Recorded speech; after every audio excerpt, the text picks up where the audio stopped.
today I'm just going to be presenting the three different activities that I would have my students do that involve comparing and contrasting both the book and the movie of Freak the Mighty. So my first activity that I came up with for my students would be this cube. It just has all the different characteristics of a story on it. So this side is characters, actions, resolution, conflict, plot, and setting. So what I would have my students do is we could first start out doing this as a whole group, just introduce the idea to the students.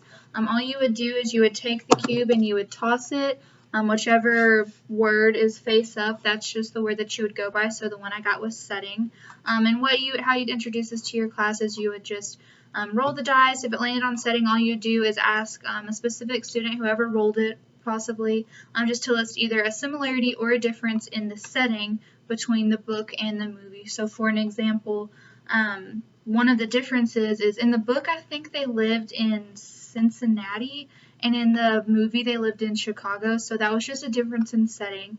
And this just kind of helps the students to understand where the differences and the similarities come along. Another way you could use this activity is to have multiple of these cubes, and you would just split your groups off into groups of 3 or 4, just small groups, and each group would have a cube, and then they would just have a piece of paper, and they would all take turns, tossing their cube, and the students would just write down the questions or the answers that were asked, and at the end of the activity that would just be like their exit slips. You could see what they talked about. Of course, the teacher could walk around and check in on each group just to see the conversation that's happening, the dialogue that they're using, and then like I said, the paper that they wrote their questions and answers on would be at the end of the activity. You could have them share a couple of their questions with the class and the answers that they had to it, just to see the different point of views that each group would come up with. So one of my second activities that I made was just a little DIY Jeopardy board. And you can use this like digitally too. They have websites where you can go in and answer or enter in your questions on here and just set it up, digitally. You can have it on a projector and do it as whole group, but this would be more of a class activity rather than split up into small groups and do it that way, just because it's just more fun to play it as a class. So all you would do, I have 4 categories up here: setting, characters, conflict, and actions, just a couple of the literary elements that are involved in a story.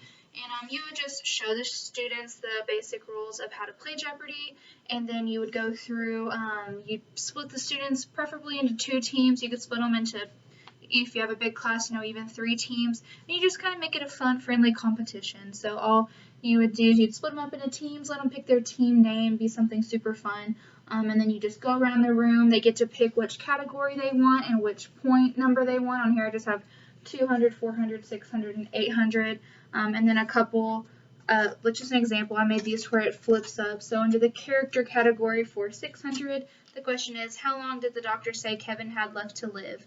And then you're supposed to verify whether that was in the book or the movie, because in the book, the doctor doesn't give Kevin a specific timeline for how long he has left to live. So that just helps. First of all, it determines whether or not they're paying attention, and then it shows that they're able to determine whether that was in the book or the movie, just comparing the two between each other, because that information was only in the movie. And like I said, you can use this on a digital platform. It'd be really fun to do that way, just as a whole class activity. And then the last one I have would be more of an individual activity. You could either let students pick their character. I would probably assign characters to everyone just so you could get different point of views. I did Kevin, but a fun one would be, Loretta Lee or Iggy, Gwen, maybe even Grim or Graham. But all you would do is you would write your character's name on the front of this trifold, and then I just drew a book and some crutches because those are a few aspects that characterize Kevin. And then on one side you would put book, on one side you'd put movie, and you would put specific things that happened in each that were unique to the book that didn't happen in the movie. And then in this middle part of the trifold you would put things that occurred in both. So for example, in the book, Max and Kevin live across the street from each other, and in the movie they live right next door in a duplex. And then both things that happened in the movie and the book, Max and Kevin went to daycare together. And like I said, this would just be an